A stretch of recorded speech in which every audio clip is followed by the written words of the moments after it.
Hello, everyone. Welcome back to another episode of Cool Careers and How You Got Them. I'm your host, Zane Raza. I'm sure lots of adults ask you what you want to be when you grow up, and if you're anything like me, you don't have an answer for them. Hopefully, my podcast can give you some inspiration. I'm very excited and lucky to be joined today by Captain Todd Nixon, who has a very cool and interesting career dedicated to firefighting. And without further delay, let's get into it. Captain Nixon, how you doing? Good. Thanks for having me. Excited. Of course, we're happy to have you. And let's just start out how we always do. What is your official title? They call me Captain Nixon. So I started as a firefighter. I worked my way up through the ranks. In our department, the next step's lieutenant. Now I'm captain, so they call me Captain Nixon. My badge number is 211, and you get a badge number when you get hired. So as a firefighter, that badge number equals your seniority. But as you move up in status, it's your rank. So Captain Nixon. Okay. And what kind of responsibilities do you have as captain as opposed to like an entry level fireman? Gotcha. So as a firefighter, my jobs are to follow my officer's lead, and I have different chores and things I have to do through the day. But as a captain, it's as a lieutenant, you oversee a rig. So it's an apparatus. It could be either an engine or a ladder. They both have different responsibilities. When the bell rings, I'm a ladder officer, but a lieutenant on the engine or ladder would supervise his three men going to a fire and throughout the day. A Hmm. captain oversees a lieutenant's rig and his own rig. So I have three guys that work on my rig specifically. I have a lieutenant that's under me at my firehouse, and he has three men. So I oversee two apparatus on a daily basis. So I'm in charge of a house. We have 8 guys at our house. We have 3 houses in our operation. And Hmm. so I oversee our house, which is, 8 members, including myself. Uh, Okay. my And you daily, mentioned, yep. sorry, engine and ladder. Can you explain? Yeah, so engine and ladder. So those are two responsibilities. In my city in New Jersey, we have 4 engines, ideally when we have full staffing, and 2 ladder trucks. So an engine brings the water to the fire. They stretch the hose lines in. The driver's called a pump operator. He's going to hook up to a plug, which is a fire hydrant, and then the engine company stretches lines in. So their job is fire suppression, where a ladder's responsibility is search and rescue, ventilation, and utilities. So I have a 4-man crew. Me and the guy who sits behind me, we go in for search and rescue. Second ladder is going to secure the utilities and help side with outside vent. But I send 2 guys to the roof for vertical ventilation. So we work on the roof, cutting holes in the roof to control the flow path of the fire, help remove some of the heat and smoke so the interior crews can have a little relief, get a little deeper inside the job. Um, and myself is working off the hose line for search and rescue inside. So the ladder company's job is ventilation, search, rescue, utilities. Engine company is fire suppression. Obviously, we work hand in hand with each other to make the goal of saving lives, property, and scene stabilization. Oh, okay. Awesome. So little blast from the past here. When you were a teenager, what were you like? Yeah. So as a teenager, I was kind of a wild one. I got in a little trouble in school. Kind of bumped into a little trouble with the law here and there, and yeah, school was a little bit challenging for me. It certainly wasn't a straight A student at all. I had to work hard to get B's, but I got a couple C's and D's. So yeah, I had a good group of friends, and but I like to party too, and it got a little complicated sometimes. Hmm. But there's all breeds of firefighters. There's wild ones, but there's also ones that did well in school, and there's athletic ones and ones that weren't so athletic. So there's all body types and state of minds as firefighters. But yeah, a bunch of us maybe become firefighters because school wasn't our thing. Going Hmm. through the ranks of life. But yeah, so that was that. So that was my teenage years. Okay, got it. And did you have any idea of what you wanted to do for a career? Yeah, so I did a little bit. So my parents grew up in a tough city in Jersey, and 2 of my uncles, my mom's brothers, became firefighters in that tough city. So through my childhood, visiting the firehouse was something I did, and I always did want to become a firefighter because of their influence, and lucky enough that opportunity came to me. So yeah, it was on my mind. Firefighting is a bit of a family business. Like I said, I had 2 uncles there. There's a lot of father sons on my department, a lot of cousins. We've have multiple brothers that are working and have retired. So yeah, there's a little family tree in the fire service, and yeah, I was a part of it for that reason. Yeah, my uncles Okay. are both retired now, but I'm still there. You got it. And did you attend college? So I did go to college. I went to a county college. So I did get my 2-year degree. To be a firefighter, you need to be 18 years old. You need to have a high school degree. Hmm. And you have to apply by the time you're 35, and you have to retire by the time you're 65. So you don't need a college degree at this point in time to be a firefighter, but you do need a high school degree, and you need to be at least 18. So Okay. yeah. And what was that 2-year degree for? It was just in I barely can remember, like humanities and social sciences. It was just leaving the door Okay. open for a 4-year degree if I choose to go that route to, kind of make a decision. So I wasn't sure where I was going other than trying to become a firefighter, but that is not a guarantee, and there's a process to that. So yeah, I eventually got my 2-year degree going part time to county college. Mhm. And is this your first career? I was a lifeguard growing up as a teenager, and I applied to become a firefighter at 23, but I didn't get hired. And when you apply to be a firefighter, there's a written test you take, there's a physical test you take, and you get ranked on a number based on how well you do on your written and your physical. And you have to apply to a town that is called a career department, their paid department. Uh, so it took a little time. The first time I took that test, I came out number 54 in that city, and I did not get hired. So in that time, I was a lifeguard who eventually became a full-time swim instructor at a YMCA, local YMCA, and my title was aquatic director, and I was in charge of hiring and firing and training lifeguards and swim instructors at the facility.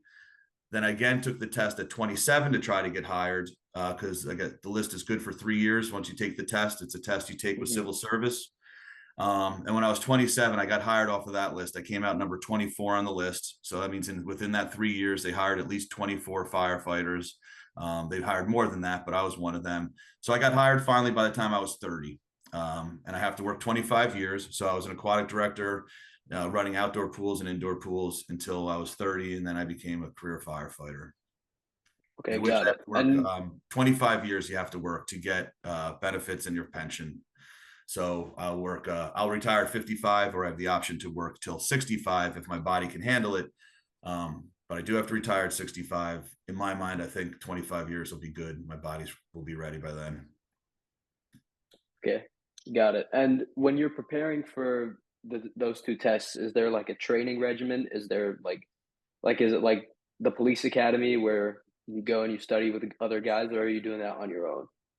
Yeah, so there's different websites that could give you some insight on how to prepare. The physical is it's interesting. It's like something I've never done before. It's between 3 and 5 minutes of total hell on your body. And my advice would be for that is prepare your heart, lungs, and legs. You can have the biggest biceps in the world, but your lungs are going to have like pins and needles in them, and your legs will be jello after you're done with this 3.5 5 minute obstacle course. So when it comes to working out, heart, lungs, legs, all the way. And then in terms of the written test, which is a different day, they're spread out.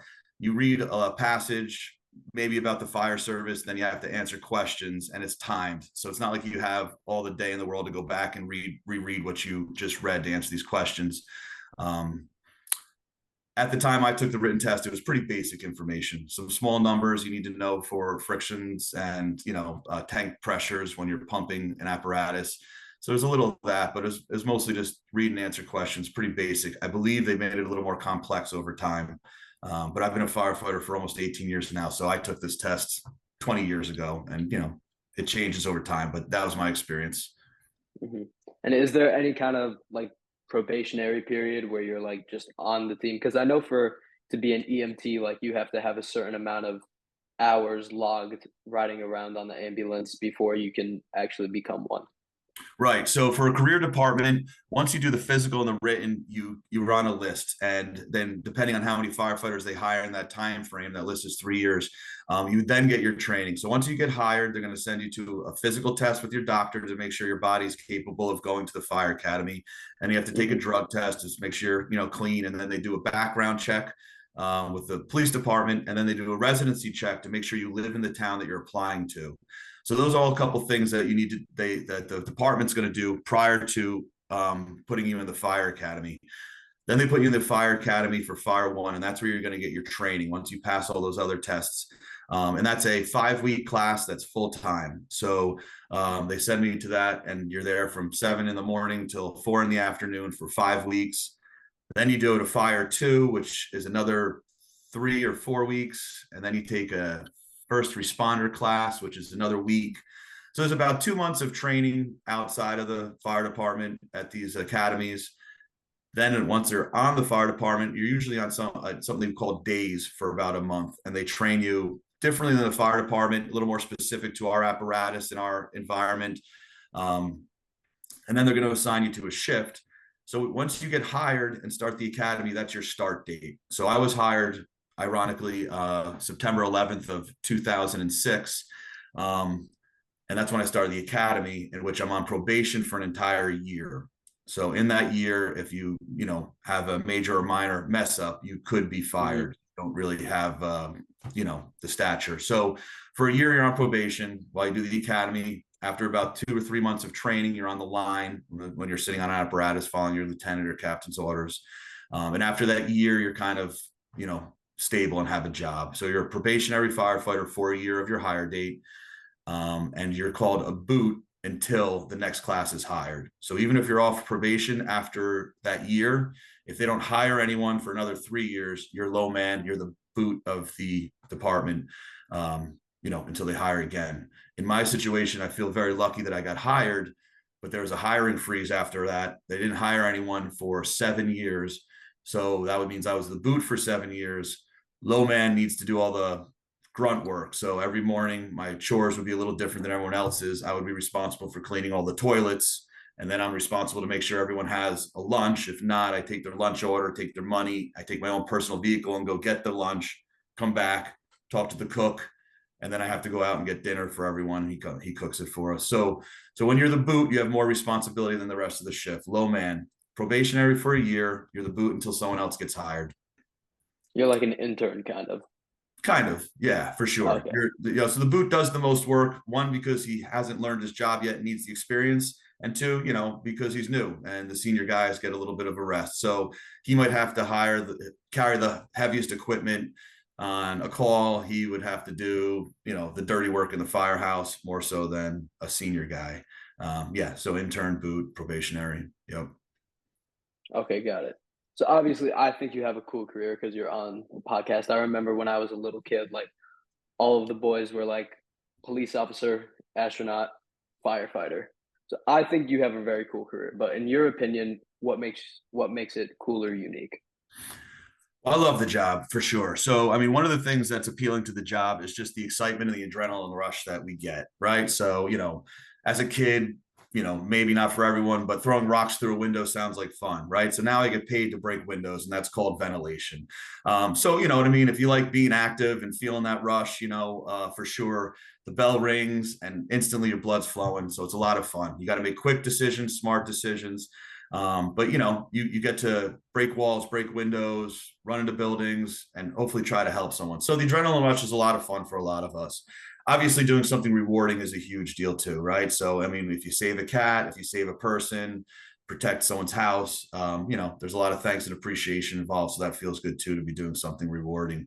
But a lot of us also like the schedule, and there's disadvantages to the schedule. We work 24 hours on, so a day for me would be going to work at 7:30 in the morning. You always try to get there a half hour early. I work for 24 hours straight, so we eat meals and we sleep there. But then I have 72 hours off, and a lot of the guys look forward to that schedule. 72 hours off, so it's like you have a 3-day weekend no matter what. So my schedule is going to rotate on an 8-day schedule for 25 years. And I work Monday, Friday. The next week I work Tuesday, Saturday. The next week, Sunday, Wednesday, Sunday, and on we go, Thursday, Monday, and it just rotates. So I have my schedule in front of me. I know what I'm going to be working in 2026 on May 28th. So it's nice to have all that time. I can get my kids to school. I'm home and I can get them off the bus. But, the challenge is we do work weekends and we do work holidays. So, there is that hiccup. But a lot of us enjoy the schedule in addition to the excitement behind the job. So good brotherhood, Okay, and that helps. I got it. So a regular day at work, it's a 24-hour shift, and you sleep there. Yep. You have like bunking arrangements and everything, and then Yeah. So a 24-hour shift, if you want to hear the day of a firefighter, we get there in the morning and we check the apparatus. So no matter what the shift did before us, we want to make sure that everything works. So I'm a ladder officer. It means we put the jacks out to the apparatus. We put the stick up. It's a 103-foot stick. Put it in the air. We turn on the generator, make sure all our hydraulic tools work for extrication, and we make sure all of our power saws work for ventilation. So my crew instantly goes to work on doing an inventory, make sure everything's on the apparatus, everything works, and then they start doing their cleaning. So we clean the whole firehouse. Like I said, low man does the toilets, but the kitchen gets cleaned thoroughly.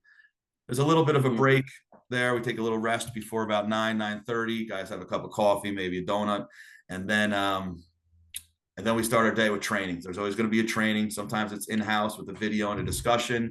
And other times it's, with the weather's nice, if it's above 40 degrees and below 80 degrees, we do something outside. So training's a daily. We get lunch, we come back, we take a little bit of a break. The afternoon, usually I'm doing my computer work or building inspection in the town. I try to let the guys take a nap sometime between 3:30 and dinner every day, just because I don't know what the night's going to be like. We eat dinner together, and then everyone makes a bed. So you have a bed that you're assigned to. You make your bed at night. You can go to bed anytime after dinner. When the bell rings, you obviously get up. In the morning, you take your bedding off, put it in a box above your locker, and the next shift comes in, and then another guy's going to be sleeping in your bed. So there's a bed. You're in a big room. Even on a good night when there's not a lot of calls, you don't really get good sleep because you're with 8 other guys and someone's going to the bathroom, someone's farting, someone's going to bed at a different time, someone's snoring. So, I work 8 days a month. It comes out to about 42 hours a week on average. Of those 8 days a month, there might be a shift where there's only 1 or 2 calls through the night. So that sounds like a good night, but with everything I said, it's never a good night's sleep. But yeah, we do get a bed. Ideally, we get a nap and a good night's sleep, but the good night's sleep rarely happens. Yeah, it's like sleeping in a cabin at summer camp, kind of sounds like. Exactly that. Yeah. So no, we talked a lot about the work kind of thing, but how do you use your free time? You mean when I'm at work, how do I use my free time, or on my off days here? When Well, I'm not. what does free time look like at work? Right. So free time at work, like I said, is usually a nap. I'm always trying, I'll never stop learning. So I usually Google a video or read a book. Even if I'm studying for a test, I'm reading the assigned books. But if I'm not studying for a test, I'm just reading something extra to never stop learning and stay on my toes. But there's also free time, once we eat dinner, there's, guys might play ping pong, there's, a movie night. Cards are a big deal. People play Hmm. cards, pinochle guys like. So there are those things. There is downtime at the firehouse where the guys can bond and have a good laugh together. But between the 7:30 in the morning till 3:30, we're pretty busy doing firefighter stuff that we're assigned. Hmm. And what about free time when you're not at work? Like just how you Yeah, like to so a spend lot your of time? guys, because of our schedule, have part-time jobs to make extra money. Hmm. Firefighters are paid well once they get to top pay, but that takes a little time. In my department, it takes 10 years to be able to make 6 figures. So when they get hired, they're making chump change, which in our department it's like 35,000. So it takes a while to kind of get to top pay and that 10 years. So guys work other jobs mostly. I worked, as a lifeguard and swim instructor when I was a single man. Now I'm married. My wife has a good job and she works real hard. So my job now is just taking care of the kids. So I do not work a second job, but a lot of firefighters do. And, they usually work with their hands doing something or own their own business. But Hmm. for me, it's just, trying to get a workout, enjoy nature, and spend time with my family. Okay, got it. Awesome. And now your work, it's all collaborative. You're working with the guys on your team the whole time, and like, can you speak a little bit about like the collaborative aspect of it? Sure. Yeah. So I mentioned the word brotherhood earlier. So there's Hmm. definitely a brotherhood, and it's not just on the department. It's kind of anytime you see a guy wearing a firefighter T-shirt, you're like, oh, where does he work? And the brotherhood's there because no one can relate to what it's like to fight a fire, risk your life, feel the exhaustion, except for someone that does the exact same thing as you. So I think that's a little bit of a bond that you have with guys in other departments also. But in terms of our own department, yeah, there's definitely a brotherhood. There's definitely a bond. Some guys get along better than others for sure. But this job consists of teamwork constantly. So we share a lot of laughs, we eat together, we sleep together. So there's definitely a lot of bonds that are lifelong, that last, at the firehouse and outside for sure. So I work with, you also mentioned like who am I working with? We're working with all ages. So you can get hired between 18 and 35. So sometimes the boot might be 35 years old, an established man that's worked many jobs. The other boot could be 18 years old. So we have all life, and pretty diverse. We have, whites, blacks, and Spanish on our department. And we also have, I want to mention, 5 women on our department. So, it's for boys and girls, and, it's definitely a tough job, but, yeah, hopefully they pull their weight. So all ages, all nationalities, and genders. Okay, got it. And now, is there an opportunity that like maybe you could transition into a managerial position where like you're not actually going out on the truck? Yeah, so there's a couple of options in that regard. So to be in a management position, you can get promoted like I did, and I can talk about how to do that. But I'm still on the line. I'm still fighting fires. I'm still going inside. But there are day positions for firefighters and officers, and a day position would consist of communications. Someone's got to make sure the radios are always working, and our communication with mutual aid departments. There's a fire prevention program. So there's fire investigators that come to our fires afterwards, and there's fire prevention team that goes to buildings prior all day to make sure they're up to code. There's a training division. So there's a guy on days with staff members, and they're in charge of training to make sure that the officers are, teaching their guys the right things and what they should be teaching at what times. So there's a lot of opportunity for that. Some people want to go on days because they realize once they get there, firefighting is not their thing. But some people just get a little old for the job. Their bodies wear out. It's definitely a young man's job. And at 47-year-old man right now, I am not the same firefighter that I was when I was 30. It's just wear and tear on your body. So sometimes guys get a little bit old. Maybe they have an injury and they request to go on days. Some guys are just assigned to go on days because they have the right fit, mechanic wise, or whatever background they have, certification wise. So yeah, there are opportunities to be on days. When you're on days, you get a 4-day schedule and you work 10 hours a day. So you still have 3 days off, but they wouldn't be in a row. And it would be, 4 days between Monday and Friday working days. Yeah, so there's those opportunities. And then in terms of getting promoted, that doesn't necessarily mean you'll be on days on an apparatus. You need to have at least 5 years on the job, and then you're going to take a series of tests. You study for a few months with a couple of signed books. It's a written test. You pass the written test. A few months later, you take an oral test, in which case you stand in front of a camera, you're asked questions, they film you while you answer the questions on the fly. And then again, you get a list of where you come out between those 2 tests to get promoted. So that's how you can get in the management position of, in our department, lieutenant, captain, deputy chief, and then there's 1 chief. But you can put on days in a management position if you get promoted or if just you get injured. So that's a way you can maybe not be on the line doing stuff as demanding on your body. Okay, got it. Absolutely. Well, thank you so much for joining us, Captain Nixon. As we finish up, let's do our mailbag. To submit for the mailbag, you can email Zane at coolcareersandhowyougotthem.com, fill out our get in touch form on our website, coolcareersandhowyougotthem.com, or DM us on Instagram at coolcareersandhowyougotthem. So today's question comes from Mark, who's a sophomore in New York. And I filtered through a bunch of questions, and I think that this one works out perfectly because you spoke a little bit about earlier about school not being your thing. But his question is, I don't want to attend college, but I'm concerned about my chances of getting a job without a degree. My parents emphasize a college education, but I don't see myself there. Do I need to attend college to get a job I'll enjoy? Yeah, without a doubt, you do not need to attend college to get a job you enjoy. Whatever. Find something that you're interested in. Start with internships. Find a mentor, and keep working towards your goal. But it's funny that this question is asked to me. Just recently, I saw something on YouTube, and it was a guy who said 50% of college graduates get a job where they don't need a college degree. Yeah. So, a lot of people are spending this money to get a college degree. I work with firefighters that have a college degree that are, deeply in debt right now, and they're getting paid the same as me who didn't go to college. So getting a college degree, will open the doors to a lot of opportunity, and some people won't even consider looking at you unless you have that college degree.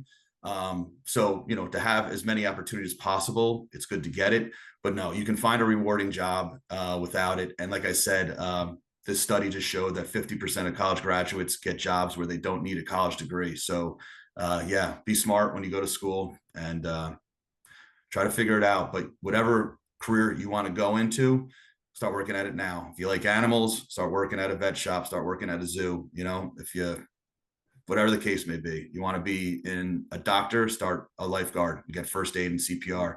So yeah, figure out what you want to do, find a mentor. College is great, but not necessarily mandatory. Yeah, absolutely. And if people want to learn more about you or what you do, where can they go? Well, that's a tricky one. I would say, I mean, you could just Google how to become a firefighter for sure. To follow me directly, I don't have any social media or platform like that or anything. But yeah, I think any firefighter you meet would be, interested in answering questions. We like talking about our job, not so much the bad stuff that we see, but the fun and exciting, rewarding stuff for sure. Um, yeah, so there's information out there for you on the YouTube. But if you wanted to get a job and you are in a town that has a career department, I would just follow up with town hall. And if you're in a town that has a volunteer department, it's a little bit trickier because you need to apply and get residency at a town that has a paid department. So there's a little research you need to do if you live in a volunteer town currently to get this job. But yeah, good luck. I love this job. I would suggest doing it if you can afford to. And yeah, rock on, man. Yeah, absolutely. And as we wrap up, you have many highly ambitious students. Do you have any final advice for them or like an ask you have for them?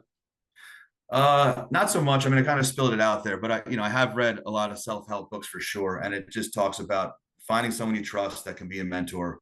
So, find someone that's done what you want to do before, pick their brain. If they're willing, never stop. And then the key is never stop learning, dude. It's not just school, but it's just reading books outside of school and just, and that's really how you gain your knowledge, man. Just never stop reading, never stop learning. It's the key to everything. Absolutely. Well, thank you so much for joining us today. You got it, dude.